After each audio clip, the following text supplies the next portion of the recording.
Our world, a tapestry of vibrant cultures, breathtaking landscapes, and teeming life. Yet, history whispers a tale of conflict. Nations clash, innocent lives are lost, the yearning for peace echoes through the ages. From ancient times, philosophers and leaders have dreamt of a world without war, but achieving this vision has proven elusive.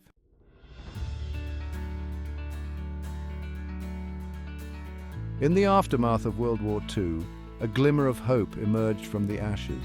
World leaders, determined to prevent another global conflict, came together with a shared purpose.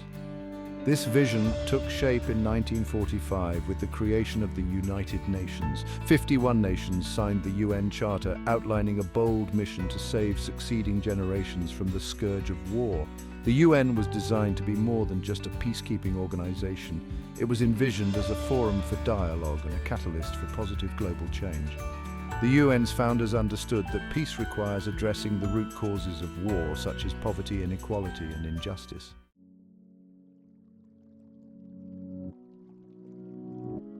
The establishment of the UN marked a pivotal moment in human history. The UN's headquarters in New York City became a symbol of hope, a place where nations could gather to resolve disputes through diplomacy and dialogue.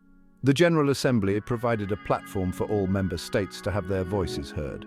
The Security Council was granted the authority to take action in times of crisis. Challenges were inevitable, with Cold War tensions dividing the world. Yet, despite these obstacles, the UN offered a glimmer of hope. It represented humanity's collective desire for a more peaceful and just world.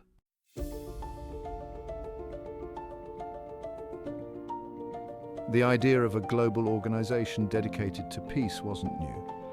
After World War I, the League of Nations was formed in 1920. Its goal was to prevent future wars through collective security and disarmament. However, it struggled to maintain peace. Despite its failures, the League of Nations provided important lessons. The devastation of World War II reinforced the necessity for a stronger, more inclusive organization. In 1941, President Franklin D. Roosevelt and British Prime Minister Winston Churchill began discussing the future of global peace. Their discussions laid the groundwork for what would become the United Nations. The birth of the United Nations was driven by a collective resolve to build a safer, more peaceful world.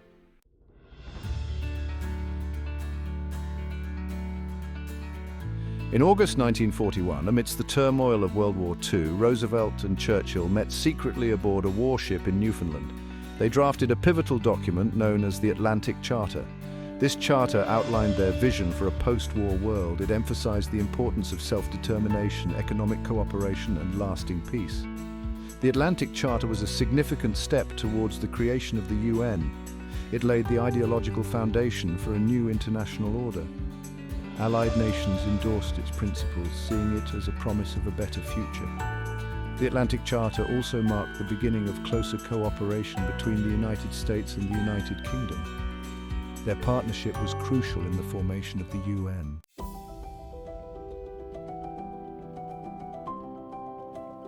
In April 1945, representatives from 50 nations gathered in San Francisco for the United Nations Conference on International Organization.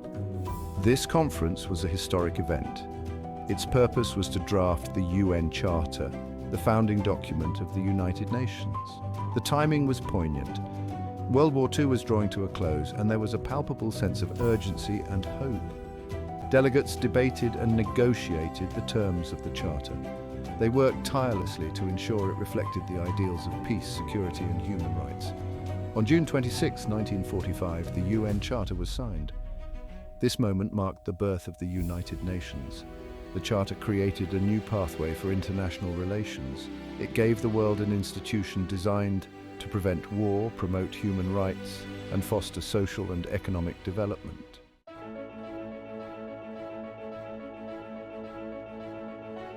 The UN Charter, signed in 1945, stands as a beacon of hope for a world ravaged by war. This document, a testament to international collaboration, lays out the fundamental principles upon which the United Nations is built. At the heart of the Charter lies the commitment to save succeeding generations from the scourge of war. The horrors of World War II were still fresh in the minds of the Charter's architects. The The UN was founded on the belief that dialogue, diplomacy, and collective action are the only paths to lasting peace. The Charter outlines four primary purposes: to maintain international peace and security, to develop friendly relations among nations, to achieve international cooperation in solving international problems, and to be a center for harmonizing the actions of nations. These pillars represent a comprehensive vision for a more peaceful, just, and prosperous world. The Charter's principles continue to guide the UN's work today, reminding us of the organization's enduring mission and the importance of global cooperation.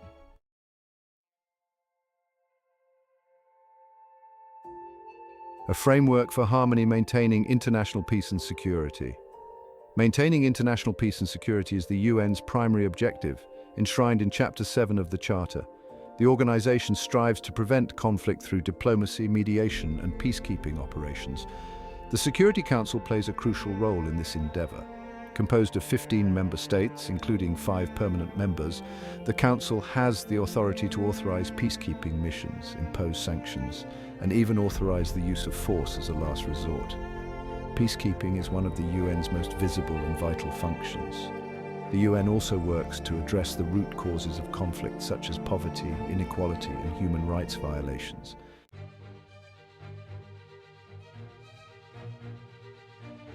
Upholding dignity, championing human rights for all. The UN Charter recognizes that peace and security are inextricably linked to the protection of human rights. In 1948, the UN General Assembly adopted the Universal Declaration of Human Rights, or UDHR.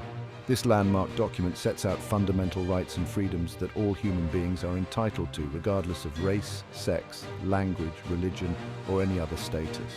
The UDHR has become a cornerstone of international human rights law. The UN works tirelessly to promote and protect human rights through a range of mechanisms. The Office of the High Commissioner for Human Rights monitors human rights situations worldwide and advocates for the rights of victims.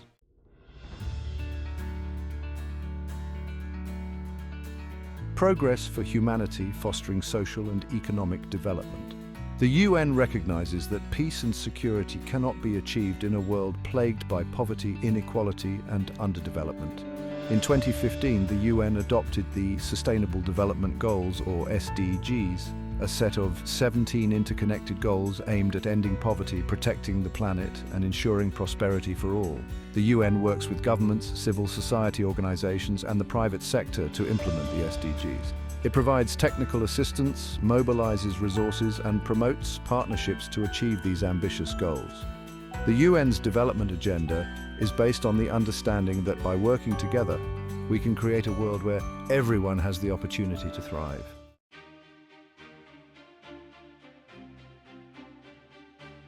Blue helmets on the ground, safeguarding peace in a troubled world. The image of the blue helmet has become synonymous with the UN's commitment to peacekeeping. These brave men and women stand as a visible symbol of international cooperation in the face of conflict. Their mission: to protect civilians, maintain ceasefires, and create the space for peaceful dialogue to take root. Since its inception, the UN has undertaken over 70 peacekeeping operations, deploying hundreds of thousands of personnel to some of the world's most volatile regions. The tasks they undertake are diverse and challenging. They may patrol buffer zones, monitor elections, or provide humanitarian aid to those displaced by conflict. Their courage and sacrifice stand as a testament to the UN's enduring mission to build a more peaceful world.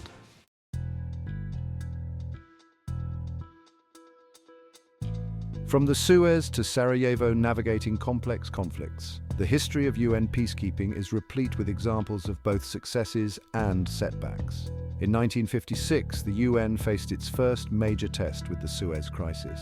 The UN played a pivotal role in mediating a ceasefire and deploying a peacekeeping force to the region.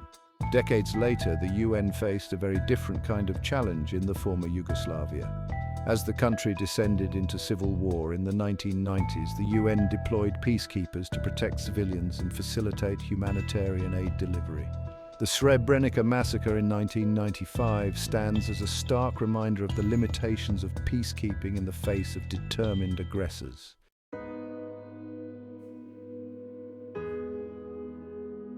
Triumphs and tribulations, evaluating the UN's impact. Assessing the UN's effectiveness in peacekeeping is a complex undertaking. There have been notable successes such as the peaceful resolution of the Suez crisis and the UN's role in ending the civil war in El Salvador. However, there have also been instances where the UN has faced criticism for its handling of peacekeeping operations. The Rwandan genocide in 1994 remains a dark stain on the organization's conscience. Despite these challenges, the UN remains an indispensable actor in the pursuit of global peace. As the world faces new and evolving security threats, the role of the UN in peacekeeping is likely to become even more critical in the years to come. The United Nations, from its inception, carried immense expectations. Born from the ashes of war, it aimed to prevent future conflicts. Yet, its structure became a source of criticism. The Security Council's veto power often served the powerful. Peacekeeping faced delays and shortages. Critics highlight failures like the Rwandan genocide.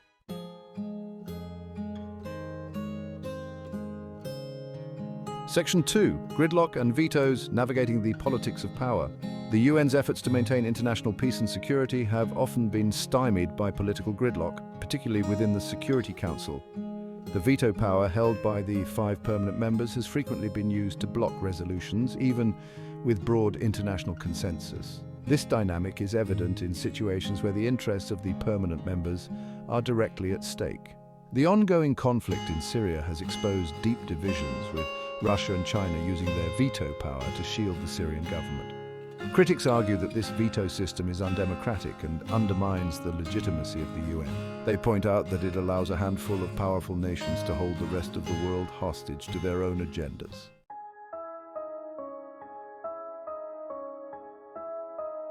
Section 3. A call for change. Reforming the UN for the 21st century. As the UN enters its 8th decade, it faces mounting pressure to reform and adapt to the realities of a rapidly changing world. The challenges of the 21st century, from climate change and pandemics to terrorism and cyber warfare, require global solutions that transcend the traditional boundaries of nation-states. Calls for reform have come from within and outside the UN system. Many argue that the Security Council's composition and voting structure are outdated and no longer reflect the geopolitical realities of the 21st century. They propose expanding the Council to include more permanent members from Africa, Asia, and Latin America, as well as limiting or even abolishing the veto power. Others advocate for strengthening the UN's capacity to address emerging security threats such as climate change and pandemics. They argue that the UN needs to invest more in conflict prevention, mediation, and peace building, as well as in addressing the root causes of conflict, such as poverty, inequality, and human rights violations. Reform of the UN is a complex and politically charged issue. Any meaningful change will require consensus among member states, which often have divergent interests and priorities. However, the stakes are high. The UN's ability to effectively address global challenges and maintain international peace and security in the 21st century will depend on its capacity to adapt, reform, and renew its relevance for a new era. Reflecting on the UN's enduring role. The United Nations stands as a testament to humanity's aspiration for a world free from war. For over 7 decades, it has been a beacon of hope and a platform for dialogue. Its achievements highlight the power of collective action. From mediating Cold War tensions to combating climate change, the UN addresses global challenges. Peacekeeping operations have brought stability to conflict zones. Humanitarian agencies provide vital aid to millions. The UN's work in promoting human rights is impactful. The Universal Declaration of Human Rights remains a cornerstone of international law. The UN promotes democracy, gender equality, and the rights of marginalized groups. Yet, the UN's journey has not been without challenges. Political gridlock and inadequate resources have tested its limits. The organization faces criticism for its failures and inefficiencies.